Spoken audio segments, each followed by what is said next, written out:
Hi everyone, welcome to Backchat, my weekly live stream for you guys that suffer from scoliosis. My name is Christine Yogaberry. I'm a yoga teacher and I specialize in yoga for scoliosis. And this is my little weekly live stream, which I'm really enjoying. And I love that so many of you are always joining in and chatting with me live as well.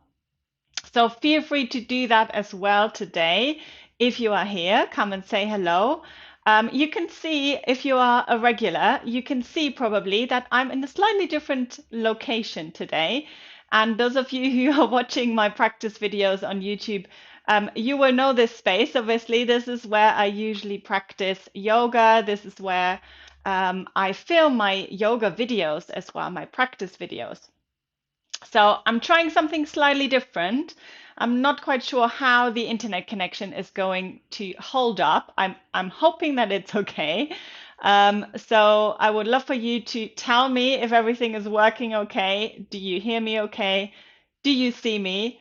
And then let me know a little bit more about what you want to know, why this topic is of interest, or maybe you're just kind of browsing the internet and by chance you came across this video, of course, which is fine as well. Welcome.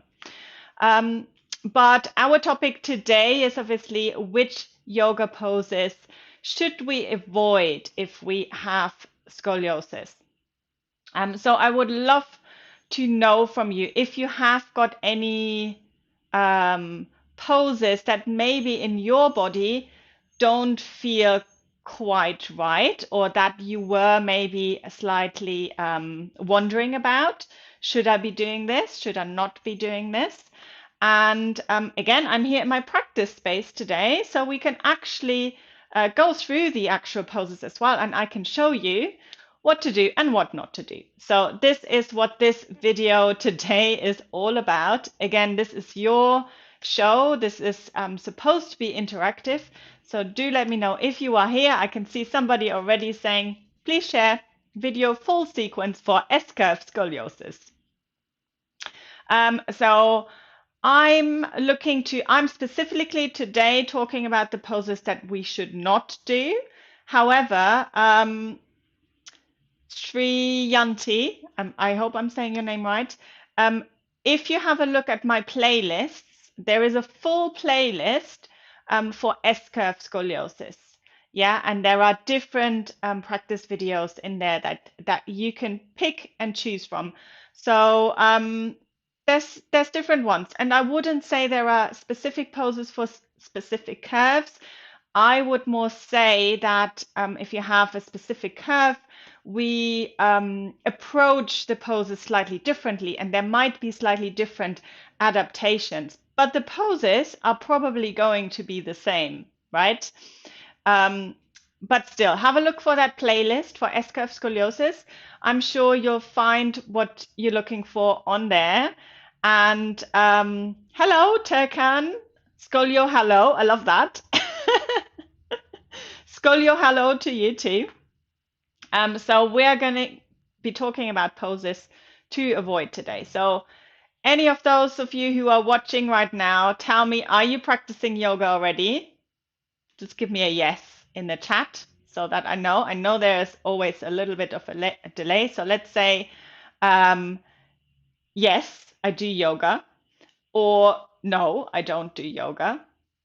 That gives me a little bit of an indication already of where to start. But let's talk about a little bit more about scoliosis. And well, just briefly, I want to get into the actual poses, obviously, and I want to go into the doing rather than the talking as well. But I'm going to get my Mr. Spine here out. Sometimes, Amber's saying sometimes, Turkan is saying yes. Okay, lovely. So this is my Mr. Scoliosis here. Let me just back up a little bit so you can see him a little bit better in full view. Now, he's got, poor man, he is a man actually. He's got scoliosis, right? So he's got a sideward curvature here of the spine. Hi, Linda. What you can probably see already, if I'm bending the spine, it doesn't just turn towards the side. It's always getting a little bit of a rotation going on. And you can see that, especially if we're looking from the back, from these little spinous processes here at the back, they will start to point in kind of slightly different directions and different angles. And this is important. So you're wondering maybe, I thought you were going to show me poses that I shouldn't do. Yes, I will. But it's important to understand this before I do, that there is not just, it's not a something that is going on in one part of the spine, right? The whole body starts to compensate. So if there is a scoliosis like this is not very realistic actually, because nobody would walk around like this, right? So the body would find a way to correct itself, in a way, correcting, so that the eyes are level to the horizon. So he would have a scoliosis here, and then he would have another bend further up here. It's quite difficult. He's not very bendy, actually. But you can see it from my t-shirt here. This would be a typical S-curve scoliosis. It goes one way, and then it goes the other way as well. So it's very, very rare that there is only one curvature. Very often there is more than one, minimum of two, maybe even three or four. So there will be compensations going on, and there will also be rotations going on. And the rotation is not just going into one direction, it will be going in different directions. This is what makes this thing so difficult. And I'm telling you this because the poses in question that we come across in yoga classes are especially the twists and the back bends. So they are kind of, and the forward bends actually, forward bends as well for a different reason. But the twists and the back bends are especially problematic. So scoliosis generally, it's a condition of an extension. So most people with scoliosis have a little bit more of a kind of a hyper extension in the spine. You might have a kyphosis as well, but probably further up. But probably where your scoliosis curvature is, there is most likely an extension. And that means we have to be really careful with back bending. And I can speak from personal experience.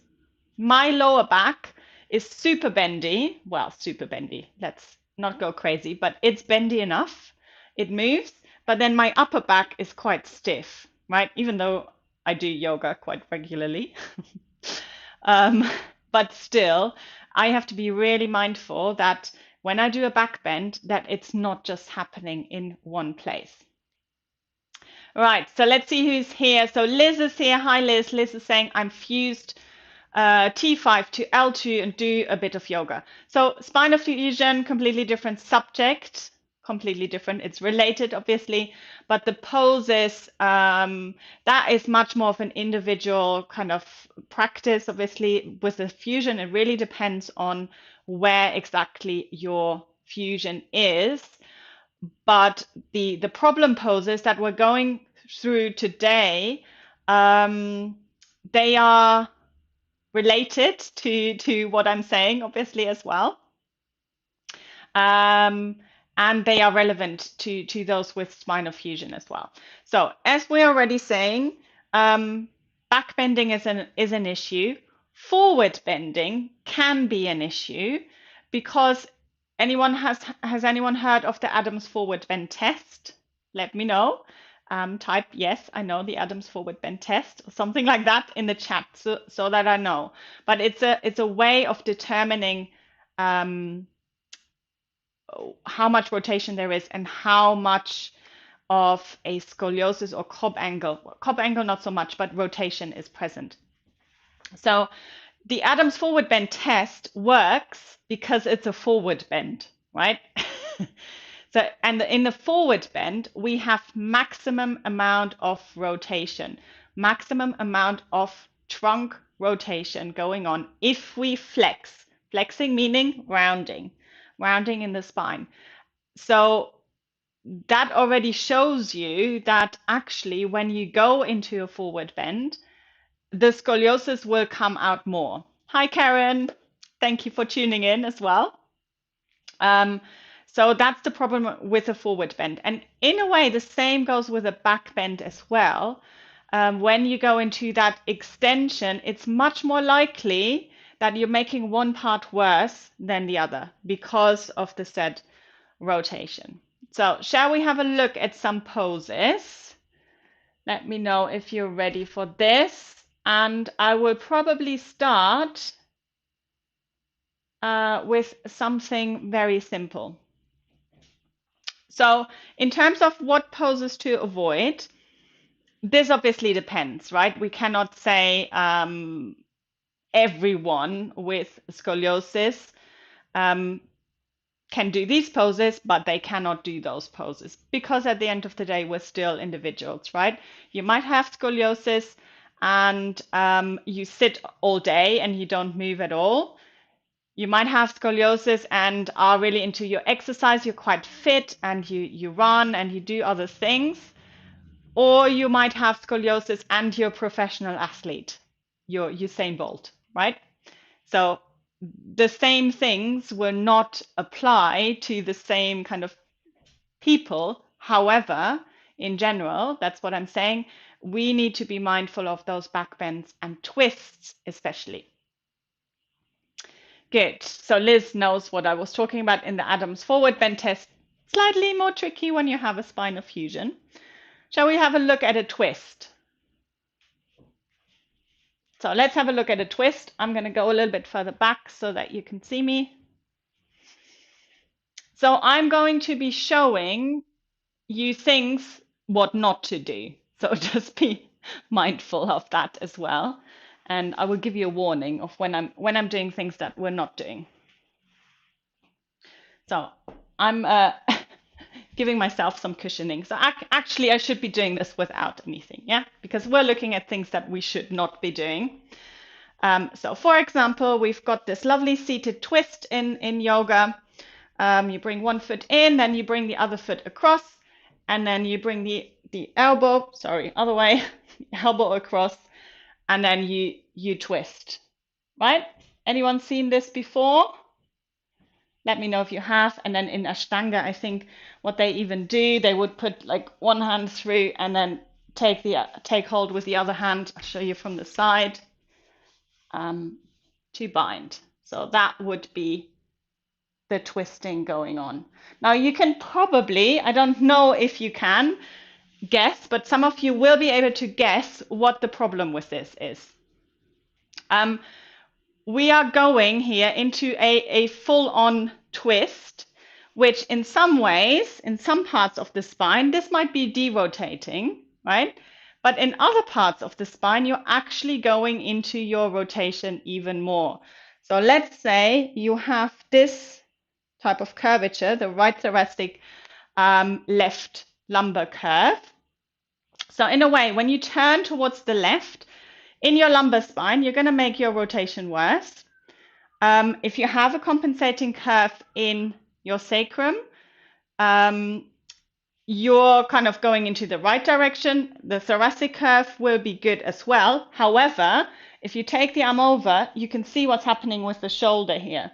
So you would actually go further into that rib hump if you've got one, the mountain side, if you're kind of really going for this on this side. So that's the problem with this. Let's see on the other side. Let me move back a little bit, taking the foot over. So for me, interestingly enough, I'm just going to double check. But yes, this side is harder. So that's, in a way, that's good. If you know that there is more resistance, you know that that's slightly better. But still, like if I think about my lumbar spine, if I'm going now this way, I'm taking it now further kind of into the rotation. So wherever you go, basically one part of the spine will go further into the rotation. Now, I'm not in the camp of saying do not do any twists at all. I still practice twists because I think they can be really nice to release muscle tension and to get some kind of to reset the fascia and just get the connective tissue to work. So I still practice them, just not in this way that I've just shown you. So if you haven't seen it, make sure you go back to what not to do. So what I would much rather prefer would be to first of all sit on something higher. I'm going to take my meditation cushion here. So I would much rather sit on this cushion, and this way, and you can possibly see the difference already. If I'm sitting on the floor like this, I'm much more likely to kind of round into my lower spine, into my upper spine. And then if I do the twist, I'm basically stuck and everything is compressed and it's not very good. If I sit on my cushion from the side, you can see everything is much longer and it's much, there's much more space in between the discs. So that's a much better starting point for your twist already. And then from there, so again, this asymmetric leg position, I don't like it for scoliosis because it brings a bit of even more of an imbalance into the hips. So if you're going to do a twist, then at least start from a more kind of even ground. So either sitting cross-legged or sitting in a chair. That would probably be my preferred options. From there, we're going to lengthen. And already before I go anywhere, I think about pulling in from the convexity. So you can see this nicely on this spine t-shirt. I'm going to pull in from the left waist. I'm going to pull in from the right thoracic to get my maximum amount of length. I'm keeping the space, the right side of the waist and the left side of the thoracic. Then from there, I can go into my twist, but you can tell if I'm really concentrating, I'm pulling these sides in, I'm lengthening, I'm actually not able to go very far, but that's fine, right? I'm just taking a little bit around, come back to center, and then I take it a little bit around on that side as well. So it doesn't have to be a big, right? And again, for those of you who have missed it, in the beginning I was showing what not to do, and that was the full, I think it's Marichyasana 3 or something like that. I'm not that great with the Sanskrit names, but if you are, correct me if I'm wrong. But I can twist, right? I have the mobility. I can do a full on, I can even bind. So I have a lot of rotation because that's the way my spine kind of, it knows how to do that because of the rotation, because of the scoliosis. It doesn't mean that I should be doing this. So twists, basically the bottom line is take it back. Take it really to much more minimum amount of twisting. And I'm going to have a little look at the chat and see if this made sense. It's a little bit harder to do this actually when you're active as well. So hello ma'am, I'm Golu. I have C curve. I do daily exercise. Can my curve correct if I do a daily exercise? This depends. It depends on how old you are. It depends on what type of exercise you're doing. It depends on various factors. Usually with a structural scoliosis, meaning that the curves are, the bones are actually changed and have created that scoliosis. Usually once you are fully grown, once you don't grow anymore, you will not achieve a huge amount of correction. You can maybe correct it slightly and you can make slight differences to your x-ray if you want. But what you can really improve is everything around it. Think of all your muscles, the connective tissue, everything that has to kind of arrange itself around your bones. That's what you have to be working on constantly throughout your life, really, when you have scoliosis, because you don't want to make it worse. So think of it, if your bones are kind of going into one direction, everything else will follow. Then the muscles get tight, the muscles start to shorten, and they take you even further into your scoliosis. So your job is not to correct it as such. Your job is to find the optimal posture for your body right now and make sure that you stay fit, stay healthy, and move well. So that would be my answer to that one. Good. Hey, I contacted you in Insta. Please reply. I'm not getting any response from you. Oh dear, I'm usually quite good with responding, so just send me another message. It depends on what you said, to be honest. Make sure if you know, tell me if you have a question or give me kind of a full, give me some context. If you've just said hi, I probably haven't replied to you because I don't reply to those types of messages. But if you have a question or if there's anything I can help you with, then feel free to contact me and I will get back to you. Good. Linda is saying it does make sense. So I'm thinking that you're talking about the twisting I was just demonstrating. Good. So I have a right thoracic C curve. I just want to increase my growth due to scoliosis. You want to be taller, right? I think most of us want to do that. Due to scoliosis, my growth has stopped. Then I found your channel in YouTube. Okay, I cannot promise you that you're going to get taller by doing yoga, right? But you can certainly, again, you can certainly improve your posture. Instead of kind of taking you into this direction, we can work on the muscle strength, holding you up, holding you in a long and supported position that doesn't take you further into your rotation. So again, today I was going to talk about the poses to avoid.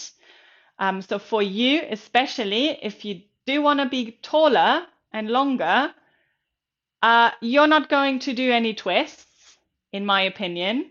You're not going to do any forward bending, in my opinion, because that's going to kind of take you down into that kind of flexed position. You're going to work on lengthening and becoming taller. So extended puppy pose, downward dog, these sort of things that make the spine longer, that's what you're going to be working on. Good. Turkan is saying, in 2011, some doctor prescribed me a pose where you lie on the ground, facing the ground. Then bring your left hand to your head, right hand to the right side of your waist. Then bring your left elbow to the right side. Okay, I'm gonna have to read this again. So we're lying on the ground.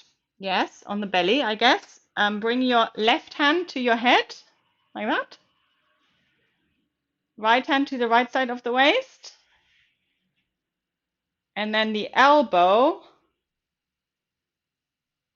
the left elbow to the right side. Okay. Do this 35 times for left lumbar, right thoracic curve. I am not sure if it is safe. I don't actually feel safe about this. Well, that's a good indication, right? That, you know, might mean that there is something wrong with that, but I'm still trying to understand it. So I'm going to show you what I understand. It's probably something like this. You've got one hand on the right waist, left hand on the head, and you're turning like this. Is that what you're saying? You're turning to the side? Tell me if that's right. So, by the way, if you're just tuning in, this would be a pose of what not to do, possibly. But yeah, let me know if that's what it is. Okay, Sending you a DM on Insta right now. Excellent. I will have a look at that right after.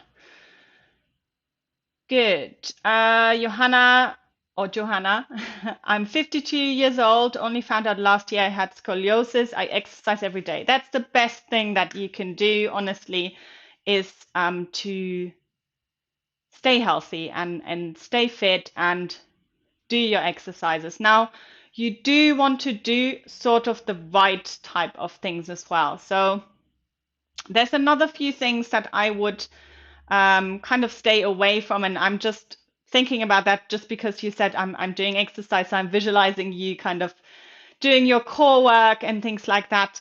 So the things that I would not do with scoliosis, for example, are kind of anything that takes you into it depends on how strong you are, but anything like sit-ups, I would probably not do. I would probably not do these sort of twists as well. They're not that great. There's definitely poses that are more beneficial for scoliosis than others. Good. So Turkin is saying yes, exactly. Putting the left elbow further to the right side and twist, bending to the right side up. Sorry for confusion. Yes, so Turkin has given us so it was kind of like this. Imagine I'm lying on the ground and then I'm sort of twisting. I don't like that, to be honest. And it depends obviously what exactly your curvature is, but I have a feeling whatever your curvature is, right? And just because of the reasons what I was saying in the beginning, at some part of the spine, you will probably make it worse and you will probably put a lot of pressure onto the joints. So that's why I'm not sure, and twisting with extension and there's too much going on in that pose basically. So if it was just one thing, then I would be fine with that. But because you have the arms asymmetric, you're on your belly, you're already in a back bend, and then you're turning, I think there is too much going on. So that's my opinion. For scoliosis, I would really keep it simple. Unless obviously you are working with someone who's looking at you and who is really monitoring you and who's in the same room, right? And who can tell you that you're actually doing it correctly. I think there's too much that can go wrong in that one. That's what I think. And obviously you already had this, kind of, this feeling about this pose that it's probably not right for you. And I would always kind of go with this as well. So always go with your first instinct. Good. Shall we talk about back bending a little bit more? Also, if you have any poses, like yoga poses especially, that you're not sure about, then feel free to ask me. So I'm going to show you a back bend, and then I'm going to show you a different version of a warrior pose that I like for scoliosis. And we can do another session where we're talking about the best poses for scoliosis, right? Today we're kind of talking about the things that are problematic, the things to avoid. So back bending. So Turkan was already saying he had gotten this exercise where you're lying on your belly, right? So again, I'm going to be showing some things not to repeat. So I should probably put like a big banner across the screen. Do not necessarily do this for scoliosis. So in yoga, in this sort of position, we have a few back bends, right? We would have a Cobra pose, something like that. We would have something like an upward dog. We would have bow pose, which is another back bend. And again, you can see that I can do all these poses, right? It doesn't mean that I should be doing them, and it certainly doesn't mean that I'm going to do them every single day. I can do them once in a while. And, if this energetically brings you pleasure and, opens your heart and makes you happy and feeling empowered, then why not? But it's not something that I would recommend repeating on a daily basis. And I can already tell you why, and I can already feel it just by showing you these 3 yoga poses, that it did put all the pressure into my lower back. And my main curvature is a lumbar curve. So it's not quite like the t-shirt, but mine is a bigger curve in the lumbar spine and then quite a small one in the thoracic. So my problem area is around this section. And you can probably see if I'm doing the Cobra, can you see where my back bends? It's just here, right? It's one section that is bending. That's all. And that coincides with the peak of my curvature. So not great, because one side is rotated backwards, the other side is rotated forwards. Then I'm bending discs, not happy, not great. So how are we going to get around this? I'm going to take a yoga bolster. So I'm going to take this way around. Eye on the front. So my hips are slightly elevated now. I'm not wearing the right colors, but hopefully you can see where the bolster stops and where I start. My hips are slightly elevated. It's a little bit less back bend already just by being here. And then what I do is I engage my legs. So I'm going to really lengthen through the tops of the legs. And you can see the difference if I collapse, big bend here. If I lengthen, if I engage my core, I can keep this a little bit flatter and a little bit more supported. And then I'm just going to do like a little Cobra pose and just coming up slightly because I want a little bit of extension here in this upper part of my back and the back of the head, but I don't want it to be all in this area. So that would be my Cobra, and that's enough. This is engaging my back muscles. Excellent. That's all I want. And then I come down and relax. So that's just a little alternative here. Hi, Tatiana. You're joining in. So you're just joining in for Cobra pose, as I was talking about it. So you probably missed the beginning of that. So I was saying just because I can do a pose, doesn't mean I should be doing a pose repeatedly all the time, right? So I can do a Cobra pose, and I will, because I need really that opening of the chest, because I do sit at my computer quite a lot. So my shoulders tend to roll forwards. So Cobra is nice, right? Because it opens the front of the chest, but I don't need more extension in my lower back.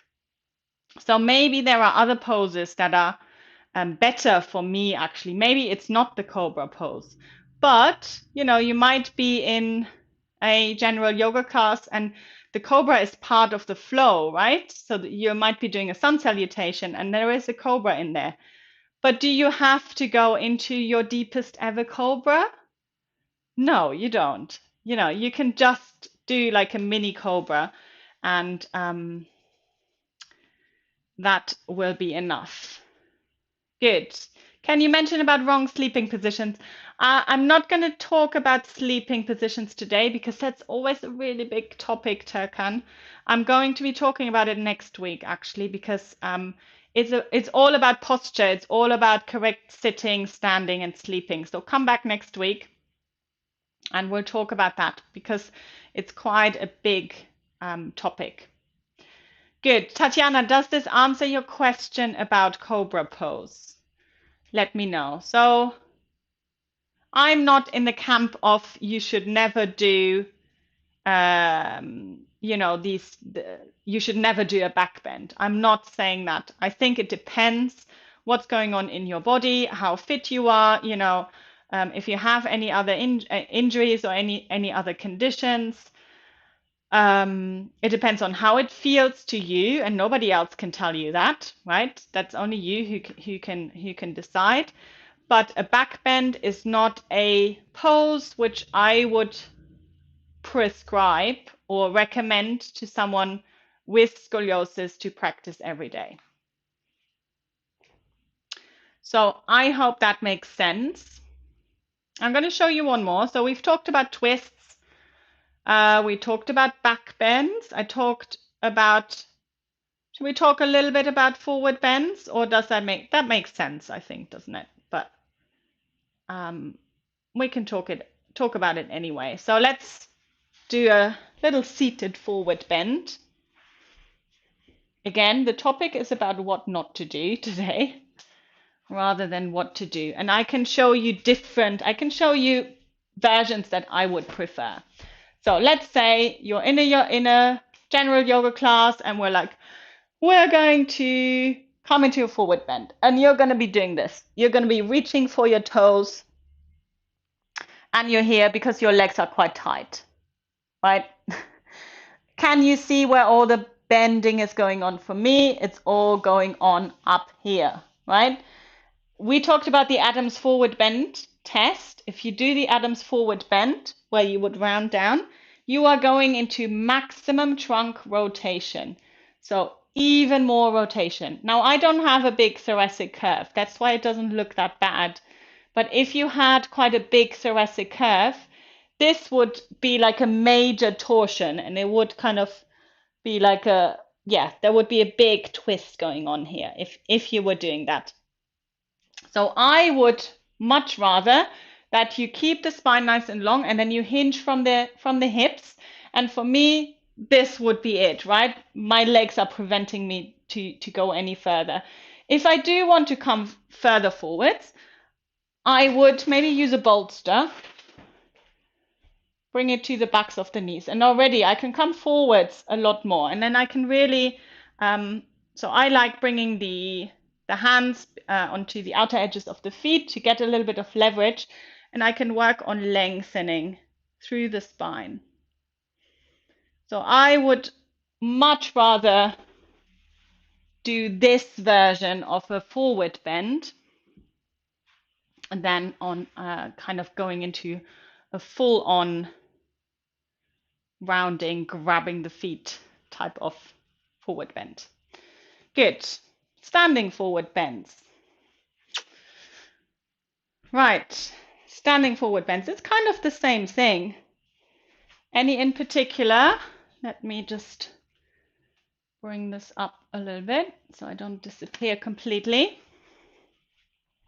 So standing forward bend, let's say you're doing a sun salutation, you reach the arms up and then you're rounding forward. It's kind of the same thing, right? If you are super flexible, if you can keep your legs straight and come forwards, and you can keep your back quite long, then go for it. And this is for my spinal fusion people. So Liz, obviously this is for you as well. You want to hinge obviously from the hips. You're not going to be able to do it any other way. So that's the good part. But it might mean that you have to bend your knees, right? So if this might be your forward bend. If you want a bit more of a hamstring stretch, then keep the legs straight, but keep the back long. Same wide-legged forward bend, same thing. I would kind of tend to stay in that 90-degree angle if you do that. Because again, if you go further, what are you actually getting out of the pose? So I always say this especially to my one-to-one clients. Think about what you want to get out of your yoga. What do you want to get out of a specific pose? Why are you practicing it? Are you just practicing it because everyone else in the room is doing it and it looks amazing and they can go really far? That's probably not the best reason. So you always want to think about what it does. And I know this is difficult if you're just kind of starting out, but that's why it's important to work with a knowledgeable yoga teacher who you can ask, obviously, as well. Why are we doing this?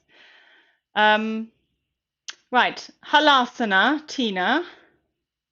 Tatiana, let me know if that answers the forward bend thing. I mean, Halasana is another flexion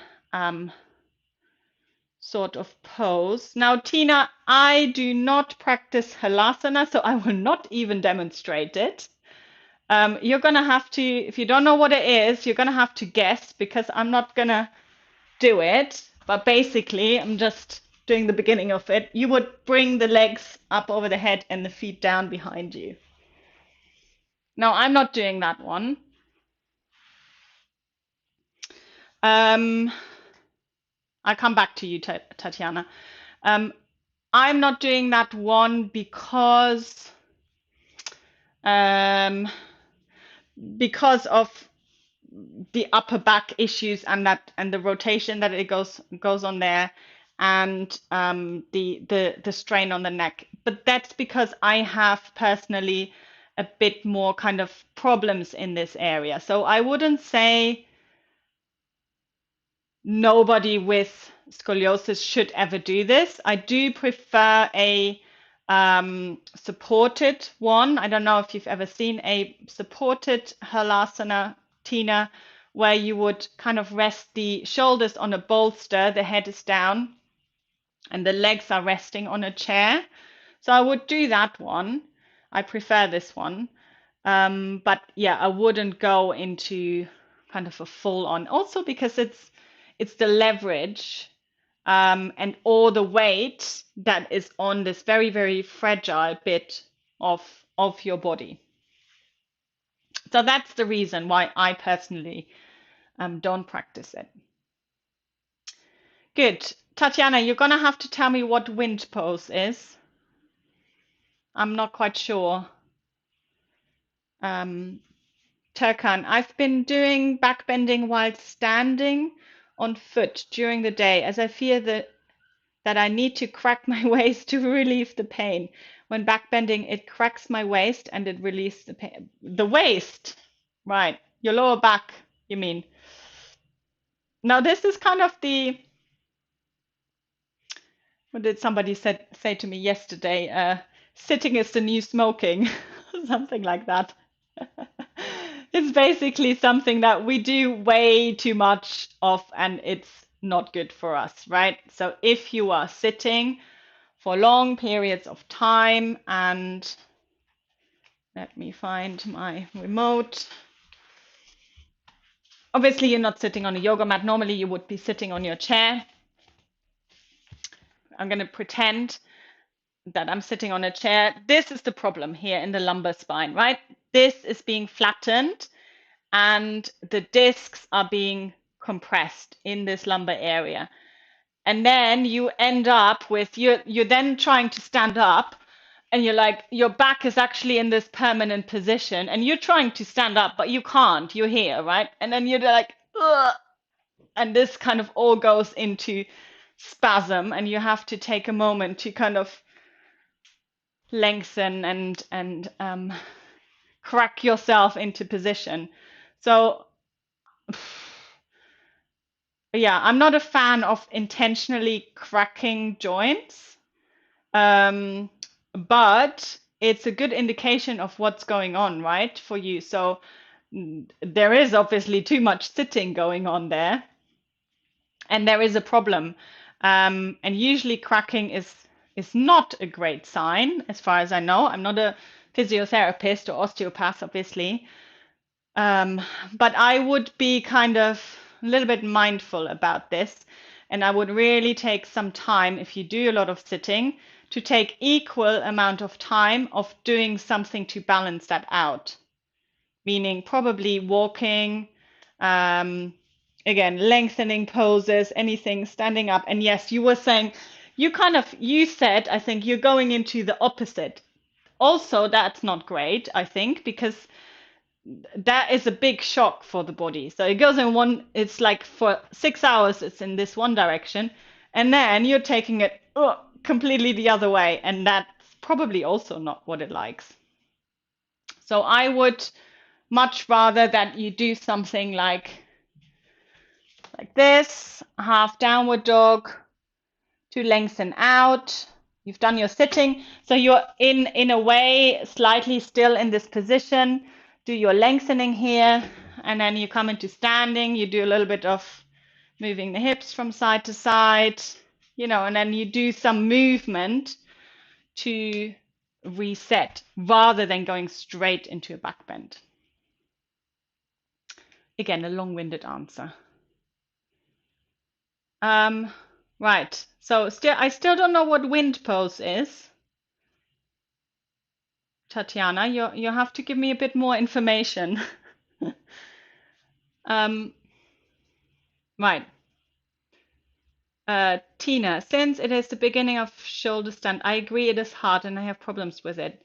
I do it on a chair. Oh, you're talking about Halasana, isn't it? Yes. No, I do prefer that the chair version. And again, you're asking yourself why you're doing it, right? And what's the benefit of it? Good. Johanna's saying, which bend should I do for left thoracic to stop shoulder rolling forwards? Good. So you've got kind of the opposite of mine. Your left shoulder is rolling forwards. There's a few things that you can do. Make sure to follow me on Instagram for the yoga challenge that we're doing. I'm going to sit down so I can show you a little bit more what I like to do. So left shoulder, where I'm mimicking Johanna's curvature. So her left shoulder is rolling forwards here. This is short and tight.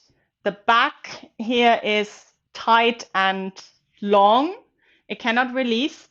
So the first thing I would do is work on a little bit more shoulder mobility. So I would start with simply shoulder rolls.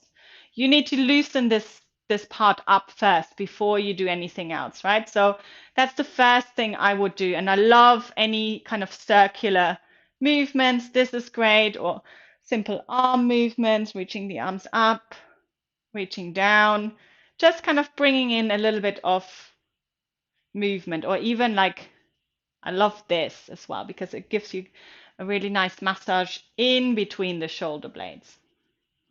And then once you've kind of loosened up in this area, think about lengthening, and then you can work on this the posture correction. So you would start to think about really drawing your left shoulder blade back and down. So back and down. And then think about where you need a little bit more space. So if you have a left thoracic curvature, your right side, this is not this curvature, I'm talking about Johanna's curvature. The right side is compressed, right? That's short. And again, this is confusing. Don't look at that. This is short and compressed. So you want to breathe, create space. Breathe into your right side, breathe out from the left. And you always work on bringing the left shoulder back and down. Does that help, Johanna? That's just a very, very quick as far without knowing you, without seeing you. But that's something that I would kind of get started with. Good. Okay, I'm going to take one more and then I'm going to have to go because I've got a one-to-one session straight after. Right, Rosalind is saying, do you advise against headstands? It depends. Great question, by the way. Surprised it didn't come up earlier. Headstand, think about where the main part of your curvature is. So for me, I have mainly a lumbar curve.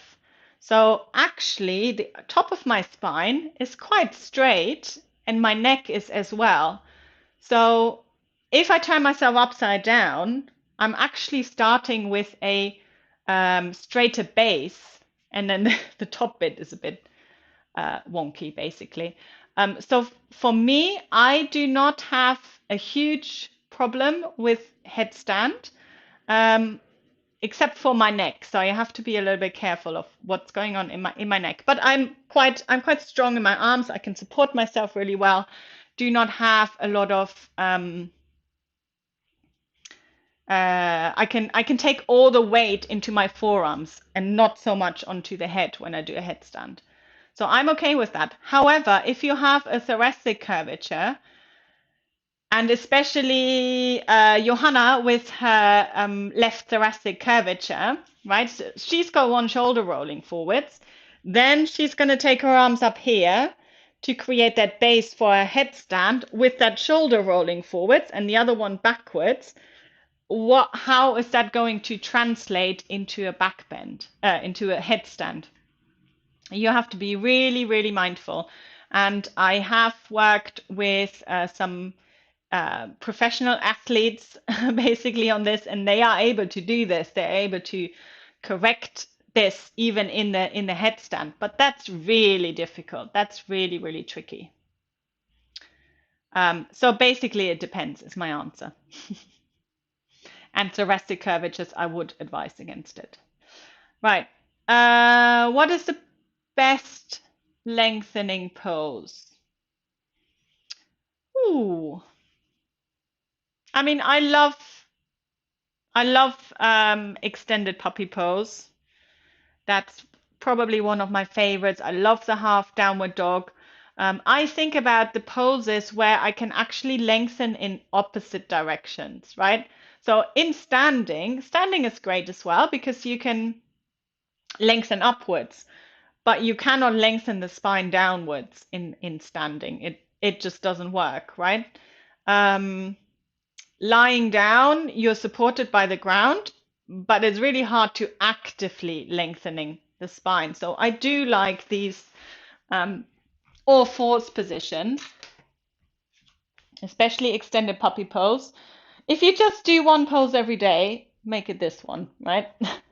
So tuck the toes under. We're taking the hips halfway between the knees and the heels, and then we're walking the hands forwards. Now, this is not the puppy pose. Somebody asked me this the other day, where you're stretching and bringing the chest down. That's not what we're doing. That would be a back bend. But we're coming up onto the fingertips, and then I'm thinking about the head lengthening that way, and then the tail lengthening that way. So I'm lengthening in opposite directions, and this feels amazing. This feels really, really good. And you can really, just realizing how good this is. You can really get that space in between the vertebrae. If I get my Mr. Spine back. Because obviously with our bendy scoliosis, let me show it from the other side, these places, they're a problem, right? The discs. If I'm bending this way, look at this disc space. This gets smaller and smaller and smaller. You want to lengthen this so those discs get a bit more cushioning, a little bit more space. Good. Lovely, everyone. So next week I'm going to be talking about standing, sitting, and sleeping. So make sure to tune in for that. I hope this was useful today. Let me know what you think about the format of me demonstrating things. Did you like that? Or do you prefer the normal way where I'm just chatting and probably not so much out of breath? Good. So thank you, and I will see you next week. Bye, everyone.